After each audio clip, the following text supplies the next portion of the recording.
प्रभु यीशु मसीह के मधुर और मीठे नाम से आप सभी को जय मसीह की। आज परमेश्वर के वचन में आप सभी का स्वागत है। परमेश्वर पिता आज अपने वचनों के द्वारा आप सभी को बहुत आयत से आशीष को दे। पिता परमेश्वर आज अपने वचनों के द्वारा आपसे बोले और बातचीत करे। हम यिर्मयाह 17 अध्याय उसका 14 को जब पढ़ते हैं तो इस प्रकार से लिखा है, हे यहोवा मुझे चंगा कर तो मैं चंगा हो जाऊंगा, मुझे बचा तब मैं बच जाऊंगा, क्योंकि मैं तेरी ही स्तुति करता हूँ। मेरे प्रियो, यहाँ पर यिर्मयाह के द्वारा सहायता की याचना है। मेरे प्रियो, वो प्रार्थना कर रहा है परमेश्वर से। आज जब हम यिर्मयाह के जीवन को देखते हैं मेरे प्रियो, यिर्मयाह एक भविष्यवक्ता है और उसकी सेवा काल कुल 40 वर्ष की थी।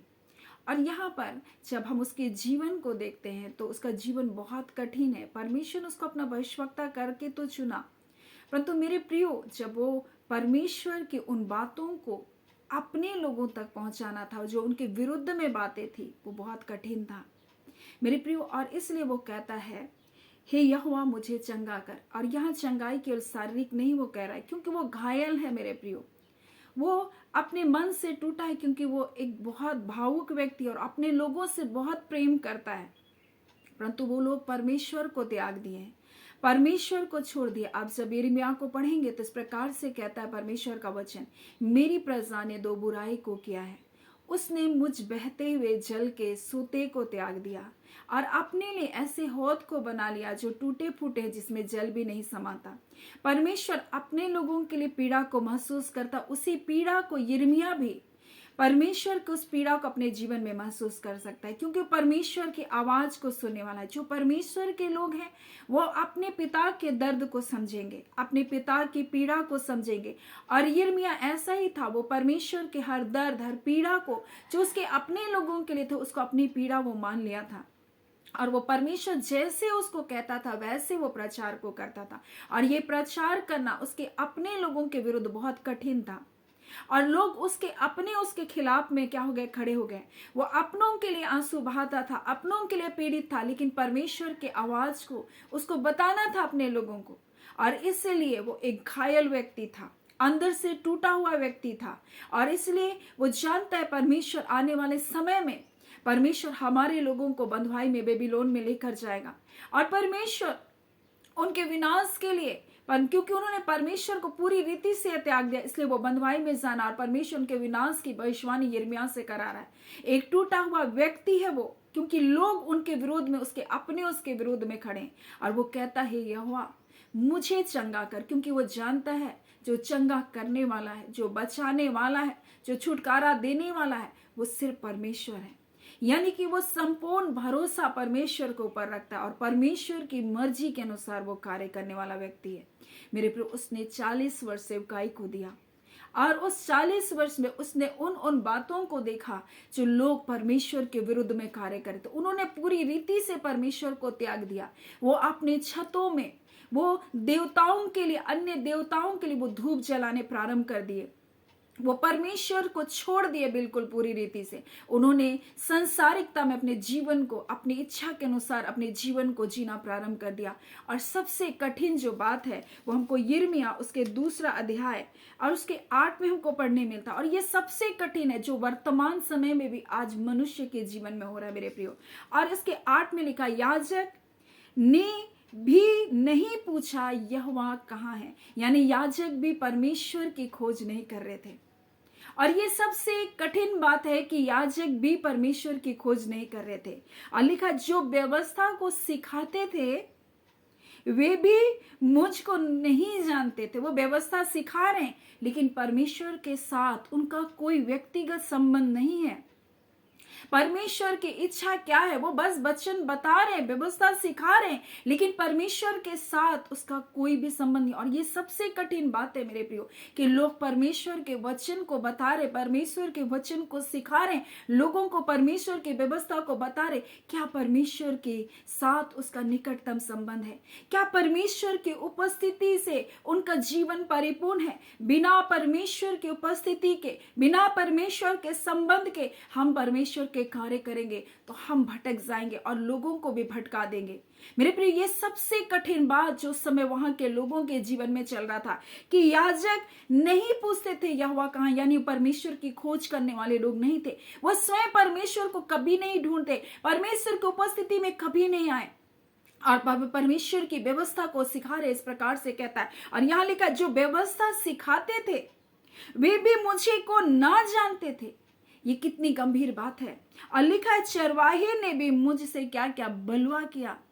लोगों की चरवाही करने वालों लोगों ने भी मुझसे बलवा किया और भविष्यवक्ता बाल देवता के नाम से भविष्यवाणी की और निष्फल बातों के पीछे वो चलने लगे। और ऐसे कठिन परिस्थिति में यिर्मयाह होकर जा रहा और कहता है, प्रभु मुझे चंगा कर, और तो मैं चंगा हो जाऊंगा, मुझे बचा तो मैं बच जाऊंगा, क्योंकि मैं तेरी ही स्तुति करूंगा। बोलता है, क्योंकि मैं तेरी स्तुति करने वाला व्यक्ति हूं और मैं तेरी ही स्तुति करूंगा, क्योंकि स्तुति के योग्य, प्रशंसा के योग्य, महिमा के योग्य मेरा परमेश्वर केवल तू है। अब जाने उसके जीवन में कितने षड्यंत्र रचेगा यिर्मयाह को मारने के लिए, क्योंकि वह ऐसे ऐसे भविष्यवाणी को करता था जो लोग उनके विरुद्ध में खड़े हो जाते थे। और इसलिए जब आप देखेंगे यहाँ पर तो इस प्रकार से कहता है, हे यहोवा मुझे चंगा कर। वो हम देखते हैं संसार में बहुत सारे लोग आज घायल हैं, अपनों के कारण घायल हैं, उनके घरों के लोगों ने उनको घायल करके रखा है। वो बीमार है मानसिक रूप से, वो टूटे हुए हैं मानसिक रूप से। लेकिन मेरे प्रिय, यिर्मयाह यही नहीं रुका रहा। मेरे प्रियो, वो उन कार्य को करता रहा। अब जब 20वें अध्याय में पढ़ेंगे तब यहां इस प्रकार से एक पशूर याजक के बीच में उसका विवाद हो गया। और इस प्रकार से परमेश्वर का वचन कहता है, वो तो यहोवा के भवन का प्रधान रखवाला था और इसलिए वो क्या कर रहा है, वो सोच रहा है मैं सही रीति से कार्य करूं। और जब यिर्मयाह उस सच्चाई को बता रहा है, उनको बता रहे कि तुम गलत कार्य करो, तुमने परमेश्वर को त्याग दिया है, तुमने परमेश्वर को धोखा दिया है, तुम जो धूप जला रहे हो छतों में, जो तुम पूजा कर रहे हो अन्य चीजों को, परमेश्वर उससे नफरत करा और परमेश्वर विनाश को लेकर आएगा। परंतु ये सोच रहे कि ये गलत भविष्यवाणी कर रहा है, परमेश्वर हमको बचाएगा। नहीं मेरे प्रियो, जब हम गलत काम करते रहेंगे और परमेश्वर हमको बचाएगा, हम ऐसा सोच रहे तो हम गलत फहमी में हैं। हम परमेश्वर के लोग, हमको बचाएगा ऐसा अगर हम सोचते हैं तो हम गलत फहमी में हैं। क्योंकि हम जब परमेश्वर को त्याग देते हैं मेरे प्रियो, जब हम अपनी बातों पर, अपने धन पर, अपनी बुद्धि पर, अपनी शक्ति पर जब हम भरोसा रखने लगते हैं, परमेश्वर हमको छोड़ देता है। मेरे प्रियो, हम सोचते परमेश्वर तो बड़ा विश्वास योग्य, हमको कभी भी नहीं छोड़ेगा। लेकिन जब हम परमेश्वर को त्याग देते हैं तो वो भी हमको त्याग देता है। जब हम परमेश्वर के लिए कठोर हो जाते हैं तो वो भी हमारे लिए कठोर हो जाता है। वो दयालु अनुग्रहकारी परमेश्वर है। वो तो बार बार इसीलिए तो हिदायत दे रहा है कि वो लौट करके आए, वो पश्चाताप को करे। लेकिन परमेश्वर की बातों को ध्यान नहीं दिए, इसलिए परमेश्वर भी उनके खिलाफ में हो गया। मेरे प्रियो, परमेश्वर कब अपने लोगों को बंधुआई में जाने देता है? जब बार बार बोले जाने पर भी मनुष्य हट पर बना रहता है, अपनी ही बुरी योजनाओं पर कार्य करता रहता है, अपने ही पाप में रास्तों में वो अपने आनंद को लेता रहता है, तब परमेश्वर भी उससे अपने मुख को फेर लेता है। परमेश्वर अनुग्रहकारी परमेश्वर है निश्चय करके, वो दयालु परमेश्वर है निश्चय करके, लेकिन हमारे जीवन को भी वो देखता है कि हम क्या परमेश्वर की ओर मुड़ कर आते हैं। और ये ऐसे ही हो गए थे। यहाँ पर इस 40 वर्ष की सेवकाई में मेरे प्रियो, यहूदा में 4 राजा बदले और इन 40 वर्षों में उनको बताता रहा शुरू से, इन 40 वर्ष में तुम पश्चाताप करो, तुम परमेश्वर के पास लौट। और जब उन्होंने नहीं माना तब परमेश्वर ने उन पर विपत्ति को ढालना प्रारंभ किया। परमेश्वर उनको बताना प्रारंभ किया, ये संकट तुम्हारे जीवन में आएगा। और वैसी वैसी बातें आती गई, इसलिए लोगों के आंखों की किरकिरी बन बैठा था यिर्मयाह। वो घायल था, वो टूटा था अपने जीवन में, अपने लोगों से बहुत प्रेम करने वाला है। इसलिए जब आप यिर्मयाह के पुस्तक को पढ़ेंगे, आप उसकी भावनाओं को देखें। अब देखिए वो कैसे अपने लोगों के लिए भावुक हो जाता है, वो कैसे अपने लोगों के लिए आंसू बहाता है, कैसे अपने लोगों के विरुद्ध वो कहना नहीं चाहता, लेकिन परमेश्वर का वचन उसके अंदर आग के समान था। और वो बोलता है, अगर मैं नहीं बोलूंगा तो मैं क्या हो जाऊंगा। इस प्रकार से जब 20वें अध्याय में लिखा है, यदि मैं कहूं कि मैं उसकी चर्चा ना करूंगा और उसके नाम से और ना उसके नाम से बोलूंगा, तो मेरे हृदय की ऐसी दशा होगी मानो मेरी हड्डियों में धधकती हुई आग हो और मैं अपने आप को रोकते रोकते क्या किया हूं, बोल रहा है मैं थक गया हूं, मुझसे रहा नहीं जाता। यानी परमेश्वर का आग, परमेश्वर का वचन उसके जीवन में आग के समान है। और वो सोचता था कि मैं नहीं बोलूं अपने लोगों के खिलाफ, लेकिन मैं परमेश्वर जब उसके अंदर में वचन को डाला, वो अपने आप को रोकते रोकते थक जा रहा है। और वो परमेश्वर भी अपने लोगों के लिए प्रेरित है और इस बात को वो यिर्मयाह के अंदर डाल रहा है कि मेरे लोगों से बोलो, उन याजकों से बोलो परमेश्वर कहाँ है। वो कहते हैं क्योंकि वो परमेश्वर के साथ कोई संबंध नहीं है और इसलिए तो परमेश्वर उनको बंधुआई में लेकर जाना चाह रहा है। क्यों कर उनके जीवन में मुसीबत आ रहा है, उनको बताओ। परमेश्वर इस प्रकार से उससे कह रहा है। और यहाँ पर जब हम एक व्यक्ति जो पशुर याजक है, जो भवन का प्रधान रखवाला यिर्मयाह के विरोध में हो गया, उसको पीटा, उसको 40 कोड़े लगवाए, उसको बांध करके रख दिया मेरे प्रियो। और तब तो यहाँ पर यिर्मयाह इन प्रताड़नाओं के बीच में चुप नहीं रहा, परंतु फिर भी वो बोला जो परमेश्वर ने उसको कठिन समय में बोलने के लिए बोला, उस समय भी बोला। यानी कि इतने दुख, इतनी प्रताड़नाओं के बावजूद, इतने सताए जाने के बावजूद जो भविष्यवाणी उसको करनी थी उसने किया और उनके खिलाफ में बोला। और उसने कहा यहोवा तेरा नाम इस प्रकार से कहता है, यहोवा ने तेरा नाम पसूर नहीं परंतु मगो मेर सा बीब रखा है, जिसका अर्थ है चारों ओर क्या होगा, आतंक होगा। तेरे कारण आतंक होगा, तो आतंक का कारण बन जाएगा, अपने लोगों के लिए आतंक का कारण हो जाएगा। क्योंकि इस याजक ने क्या क्या, परमेश्वर की व्यवस्था को छोड़ दिया, परमेश्वर के साथ कोई संबंध नहीं था। वो बाल देवताओं की पूजा करने लगे, भविष्यवक्ता उसके नाम को लेकर भविष्यवाणी करने लगे थे मेरे प्रियो। और इस प्रकार से यिर्मयाह इन कठिन समय में क्या कर रहा है, परमेश्वर के नाम के भविष्यवाणी कर रहा है। और इसलिए वो परमेश्वर से इस प्रकार से कहता है, परमेश्वर आपने मुझे धोखा दिया। क्यों ऐसा कह रहा है? क्या परमेश्वर उसको धोखा दिया? नहीं, वो कह रहा है परमेश्वर मैं अपने लोगों के विरुद्ध में जब बोल रहा हूं प्रभु, मुझे बहुत पीड़ा हो रही है प्रभु, मुझे बहुत तकलीफ हो रही है प्रभु, लोग मुझे ठट्टे में उड़ा रहे। बहुत आसान नहीं था अपने लोगों के बीच में बोलना, अपने लोगों को उस हिदायत को देना कि तुम गलत कर रहे हो, तुम्हारे में कोई कार्य नहीं होगा, परमेश्वर तुम्हारे कार्य से प्रसन्न नहीं है, तुम ठंडे पड़े हुए हो। ऐसा बोलना उसके लिए बहुत कठिनता होगा, बहुत कठिनता होगा। परमेश्वर तुम पर इसलिए इस विपत्ति को लेकर आएगा क्योंकि उन्होंने अपने कामों से मन नहीं फिराया, क्योंकि उन्होंने पश्चाताप नहीं किया और अपने हठपूर्ण जीवन को जीते रहे। और ऐसी स्थिति में उसको बोलना बहुत कठिन था, परंतु इस स्थिति में वो ठट्ठों से अपमानित होकर ऐसी दशा से जा रहा, तो परमेश्वर से कहता है प्रभु आप मुझसे बहुत बलवान हैं, बहुत ताकतवर हैं, और आपके कारण प्रभु आपने मुझे भविष्यवक्ता चुना, आज मुझे अपने लोग मुझको ठुकरा दिए। मेरे प्रिय, हो सकता है आपको परमेश्वर के वचन की सेवकाई करने के कारण कई बार आपके अपने लोग ठुकरा देंगे, कई बार आपको सच्चाई का प्रचार करने के कारण बहुत सारे लोग तिरस्कार कर देंगे। क्योंकि मेरे प्रियो, सब आशीष केवल सुनना चाहते हैं, कोई कठोर बातों को सुनना नहीं चाहता। कोई ये नहीं सुनना चाहता कि यीशु मसीह आएगा, कोई ये नहीं सुनना चाहता कि अगर हम ठंडा जीवन को जिएंगे हम छोड़ दिए जाएंगे। जिसने हमें बचाने के लिए अपने शरीर का एक एक कतरा लहू को बहाया, मेरे प्रियो हम हल्के में उसको ले रहे हैं तो हम एक दिन नरक चले जाएंगे। अगर हम मसीह परिवार में भी जन्मे, अगर हम उसको सहज रूप से ले रहे हैं मेरे प्रियो, तो हम एक दिन नरक में जाएंगे। इसलिए प्रकाशित वाक्य में लिखा, अच्छा होता कि तू ठंडा होता या फिर तू क्या है गर्म होता, तू तो दोनों में से कुछ नहीं, तू कुनकुना है, तू बीच में, परमेश्वर तुझे उगलने पर है। मेरे प्रियो, उससे अच्छा होता कि हम प्रभु को नहीं जानते, अगर हम जान गए हैं और फिर भी हम पाप पर पाप किए जा रहे हैं मेरे प्रियो, तो हमारे नरक का एक दंड बाकी है। इसलिए आज परमेश्वर अपने वचन के द्वारा में बताना चाहता है, वही बचाने वाला परमेश्वर, वही चंगा करने वाला परमेश्वर है। और वो कहता है मैं तो तेरी स्तुति करूंगा। और ऐसी दशा में जब आप 20वें अध्याय को पढ़ेंगे, वो ऐसे कठिन परिस्थिति में वो कहता है यहोवा मेरे साथ है। इन ठट्ठों के बीच में, इन अपमान के बीच में, इस लज्जा के बीच में, इस अपमानित हो जाने के बीच में, पिटे जाने के बीच में, बंधुआई के बीच में मेरे प्रियो, उन कोड़े की मार के बीच में वो कहता है यहोवा मेरे साथ है।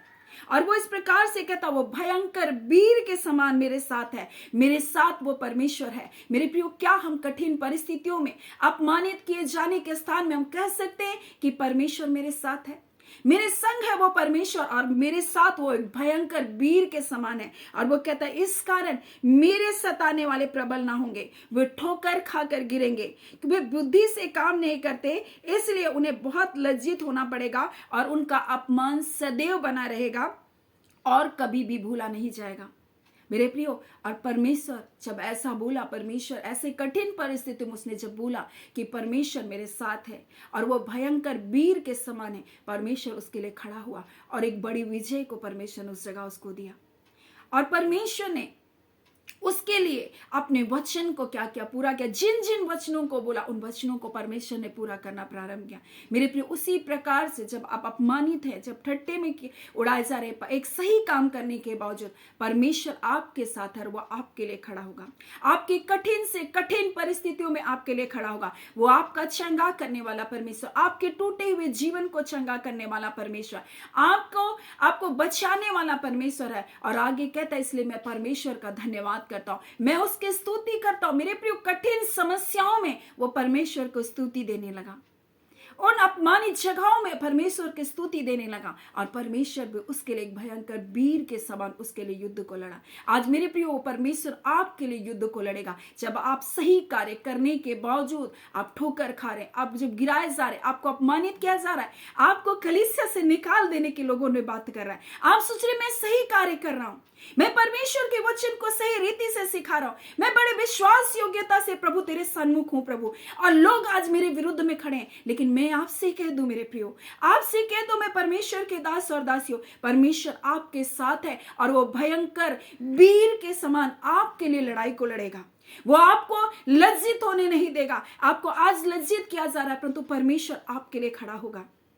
आप परमेश्वर के विश्वास योग्य दास और दासी हैं। आप यिर्मयाह के समान खराई के साथ सेवकाई करें। आप उनके पाप को उनको जता रहे। मेरे प्रिय, जब लोग, परमेश्वर के लोग सच्चाई के साथ जब प्रचार करते हैं, लोग उसको नापसंद करते हैं। ये वास्तविकता है मेरे प्रियो, लेकिन इसका अर्थ ये नहीं कि परमेश्वर का कार्य करना छोड़ दें, हम मनुष्य को प्रसन्न करने वाला कार्य ना करें। हम परमेश्वर जो इच्छा है, परमेश्वर जो बुलवाना चाहता है, परमेश्वर जो चाहता है, वो कार्य को करते जाए, ताकि परमेश्वर की मर्जी जैसे आसमान में पूरी होती है, वैसे इस पृथ्वी पर उसकी मर्जी पूरी हो। लोग मन फिराए मेरे प्रियो, अपने पापों से तौबा करे, क्योंकि परमेश्वर का पुत्र यीशु मसीह बहुत जल्द आने वाला है। और वो किन के लिए आएगा? जो ठंडे नहीं है मेरे प्रियो, जो घर में उनके लिए आएगा। मेरे प्रियो, कुनकुनों को गल देगा। आज अपने जीवन को जांचें। हम ठंडा मसीह जीवन अगर जी रहे तो कोई फायदा नहीं मसीह होकर के, कोई मतलब नहीं मसीह हो करके मेरे प्रियो, क्योंकि परमेश्वर ऐसे जीवन को नहीं स्वीकार करेगा। अगर हम दो तरफा जीवन को जी रहे, अगर हम पाप का आनंद ले रहे और हम बोल रहे प्रभु मेरी सहायता करेगा, परमेश्वर इसी प्रकार से यिर्मयाह से कहता है, ये संसार का आनंद ले रहे और सोच रहे परमेश्वर हमको बंधुआई में जाने नहीं देगा, तो वो गलतफहमी में है। और इस बात को तुम बताओ, और यिर्मयाह बताया उनको। मेरे प्रियो, आज परमेश्वर अपने वचन के द्वारा अपने लोगों से कहना चाहता है, जब हम ऐसा जीवन को जिएंगे हमारे लिए कोई प्रतिफल नहीं है। सो आज परमेश्वर अपने वचन के द्वारा हमें क्या बताना चाहता है? कठिन परिस्थिति में यिर्मयाह जो परमेश्वर के इच्छा के अनुसार कार्य कर रहा था, वो जानता था परमेश्वर सब कुछ है मेरे लिए, वो मेरा चंगा करने वाला, वो मेरा बचाने वाला, और वो जैसा बोलेगा मैं वैसा करूंगा। और इस प्रकार से वो अपने जीवन को जिया। आज हम भी ऐसे ही अपने जीवन को जिए और अपना संपूर्ण भरोसा परमेश्वर के ऊपर रखें। और जब आप उस अध्याय को पढ़ेंगे तो इस प्रकार से लिखा है, अपना भरोसा, संपूर्ण भरोसा परमेश्वर की ओर रखना है, ना कि मनुष्य की ओर। प्रभु परमेश्वर का वचन आज हमें इसी बात को बताना चाहता है। सो परमेश्वर पिता इन वचनों के द्वारा आप सभी के जीवन को बहुत ऐसे आशीष को दे। आमीन। आइए हम प्रार्थना करेंगे। धन्यवाद देते हैं जीवते सच्चे सामर्थ्य पिता परमेश्वर, हम प्रभु यीशु मसीह के मधुर और मीठे नाम से अब आपके पास आते हैं। हम आपके शुक्रगुजार है खुदान परमेश्वर पिता प्रभु जी, कि आप हमसे प्रेम करते हो और प्रभु नहीं चाहते कोई नाश हो। और इसलिए प्रभु बारंबार प्रभु 40 वर्ष में परमेश्वर आपने यिर्मयाह को प्रभु जी से बात के लिए अपने लोगों के पास भेजा। प्रभु खुदान परमेश्वर वो अपने पापों में बने रहे और सोच रहे थे परमेश्वर हमको बचा लेगा। प्रभु खुदान परमेश्वर लोग उसके विरुद्ध में भी खड़े थे, परंतु वो जानता था हमारा बचाने वाला, हमारा चंगा करने वाला, हमारा छुटकारा देने वाला परमेश्वर आप है। आप एक वीर योद्धा के समान प्रभु जी अपने बच्चों के साथ रहते और युद्ध को लड़ते हैं। और खुदान परमेश्वर हाँ पिता, जहां ठट्टे में, जहां अपमानित किए गए, जहां लज्जित किए गए, उस जगह अपने लोगों को ऊंचा करते। आज खुदान परमेश्वर जितने आपके लोग सच्चाई के साथ प्रभु आपके कार्य को करे, सच्चाई के साथ एक जीवन को जी रहे, सच्चाई के साथ परमेश्वर पिता आप पिता अपने कार्य के क्षेत्र में और लोगों ने उनके जीवन को नीचा करना चाहा,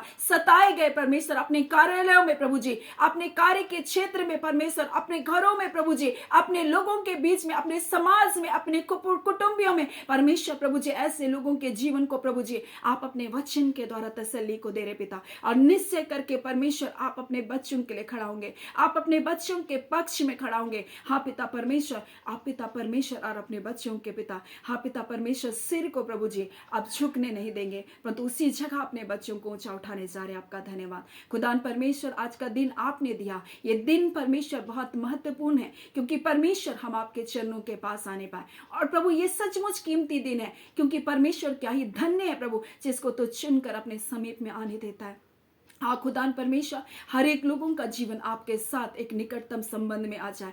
आप हमारे अबा परमेश्वर हैं, आप अपने बच्चों की हर दुहाई और प्रार्थना को सुनते हैं। और जितने लोग प्रभु जी रोग दुख बीमारी में हैं, कृपा करके खुदान पिता हम प्रार्थना करते यीशु के नाम से वो सारी बीमारियों के बंधन इसी घड़ी टूट रहे। रिबांदा कल आपने कहा जो कुछ तुम मेरे बेटे यीशु के नाम से मांगोगे हो जाएगा। और इसी घड़ी प्रभु जितने परमेश्वर ज्वार की आत्मा, दर्द और पीड़ा की आत्मा, सर दर्द की आत्मा, जितने परमेश्वर नशीले पदार्थों के बंधन, हाँ पिता परमेश्वर जितने परमेश्वर अनाचार के बंधन, गलत संबंधों के बंधन, जितने दुष्टता के बंधन, अंधकार की शक्तियों के बंधन है, हम यीशु के नाम से आदेश करते इसी घड़ी टूटने का। और इसी घड़ी प्रभु हर बंधन तोड़ा जा रहा है प्रभु जी, हर दुष्टता की शक्तियों के बंधन तोड़े जा रहे, ना तो बल से ना शक्ति से, परंतु पवित्र आत्मा आपके सामर्थ्य के द्वारा आपके लोगों के जीवन के बंधन तोड़े जाते हैं। आत्मिक जगत में हाँ पिता जितने पिता दुष्ट ने बंधन को बांध रखा, जो पिता लोगों को समझ नहीं आ रहा ये क्यों कर हो रहा है, परंतु खुदान परमेश्वर आज यीशु के नाम से वो सारे बंधन तोड़े जा रहे हैं। हाँ पिता चाहे वो कितने ही वर्षों से प्रभु जी इनके परिवार पर बंधा है, हाँ खुदान ये अनजान है प्रभु जी, ये नहीं जानते क्यों कर प्रभु जी, परंतु खुदान परमेश्वर आप अंतर्यामी परमेश्वर है, आपकी दृष्टि से कुछ भी नहीं छुप सकता है प्रभु। और आपका वचन कहता आपका दाहिना हाथ आपके गुप्त शत्रुओं को ढूंढ करके निकालता है। और प्रभु आप उसे अपने मुख के जलते हुए भट्टे में जलाते हैं। और इसी प्रकार से प्रभु जी इनके परिवारों के गुप्त शत्रु, जो शत्रु प्रभु बनकर इनके परिवार में अड़चन बाधा पिता परमेश्वर आशीषों को रोक कर रखा है प्रभु जी, आज आपका दाहिना हाथ उसे ढूंढ कर निकाल कर उसे नष्ट कर रहा है प्रभु। आपका धन्यवाद। एक एक व्यूअर्स को हम ब्लेस करते प्रभु जी, और इस वचन के अनुसार प्रभु जी उनके टूटे हृदय, उनका घायल मन प्रभु आप चंगा कर रहे प्रभु। आपका धन्यवाद। जो बीमार है उन्हें चंगा कर रहे हैं प्रभु, जो पिता सोच रहे हम मर जाएंगे प्रभु, परंतु प्रभु यीशु मसीह आप जीवन देने के लिए आए, वरन बहुत आयत का जीवन को देने के लिए आए। आप पिता अपने लोगों के को प्रभु दीर्घायु से आप तृप्त कीजिए। हाँ पिता बीमारियों के बंधन टूटे, हर प्रकार का फोड़ा फुंसी कैंसर की सारी दुष्ट की शक्तियों को हम तोड़ते हैं यीशु के नाम से। इनके जीवन से हम उसके सारे असर को प्रभु खत्म करते हैं। बार बार आने वाले परमेश्वर पिता, ओ पिता परमेश्वर प्रभु जी जो दुख है प्रभु, बार बार आने वाली बीमारियां हैं, हम यीशु के नाम से उसे प्रभु यीशु के नाम से इसी घड़ी नष्ट करते। और इसी घड़ी प्रभु जी हम अधिकार के साथ आपके बेटे यीशु के नाम से उनके शरीरों से निकलने का आदेश करते। इसी घड़ी तुम निकलो और जाओ, तुम्हारा कोई अधिकार नहीं। हर प्रकार के परमेश्वर प्रभु जी हाँ बीमारियों के जड़े प्रभु जी यीशु के नाम से नष्ट किए जा रहे, और इसी घड़ी बीमारियों के जड़ खत्म किए जा रहे। हाँ पिता बीमारियों के जड़ प्रभु खत्म किए जा रहे। हाँ पिता परमेश्वर जो कारण है बीमारियों का वो कारण खत्म किया जा रहा है, जैसे यीशु मसीह प्रभु जी हाँ पिता परमेश्वर प्रभु आप पिता पापियों को नहीं परंतु पाप को खत्म किए प्रभु जी। हाँ पिता परमेश्वर पापियों का नाश नहीं किए परंतु पाप का नाश किए। आज उसी प्रकार से प्रभु जी आप इनके अंदर में दुष्टता की जड़ों को आप नष्ट करें, क्योंकि मन परमेश्वर का पुत्र इसलिए आया कि शैतान के कार्य का नाश करे। आज जो भी उनकी जड़ें हैं प्रभु जी आप पिता जो आपके लोगों के जीवन में राज्य कर रहा है वो जड़े नष्ट किया जा रहा है प्रभु। आपका धन्यवाद खुदान परमेश्वर, आपका धन्यवाद मेरे राजा प्रभु, आपका धन्यवाद। धन्यवाद मेरे पिता परमेश्वर प्रभु यीशु पवित्र आत्मा प्रभु, आपका धन्यवाद। आपको सारी आदर महिमा देती हूँ मेरे पिता, आपके नाम को महिमा देती हूँ मेरे पिता। आपने अद्भुत कार्य अपने लोगों को जीवन में किया, छे और छुटकारे को दिया। एक एक व्यूअर्स को हम ब्लेस करते, एक एक सब्सक्राइबर को हम ब्लेस करते खुदान परमेश्वर। आपकी कुशलता, आपका कल्याण प्रभु, आपकी सुरक्षा एक एक जनों के जीवन में निरंतर बनी रहे और वो आत्मिक रूप से परमेश्वर बढ़ते जाए, आपके आगमन के लिए तैयार हो जाए परमेश्वर पिता। आपका धन्यवाद। धन्यवाद पिता, आपने प्रार्थना सुना, प्रार्थना के बेटे यीशु के नाम से हम मांगते हैं, दया से अनुग्रह से ग्रहण कर लीजिएगा। आमीन। परमेश्वर पिता आप सभी को बहुत आयत से आशीष को दे। आमीन।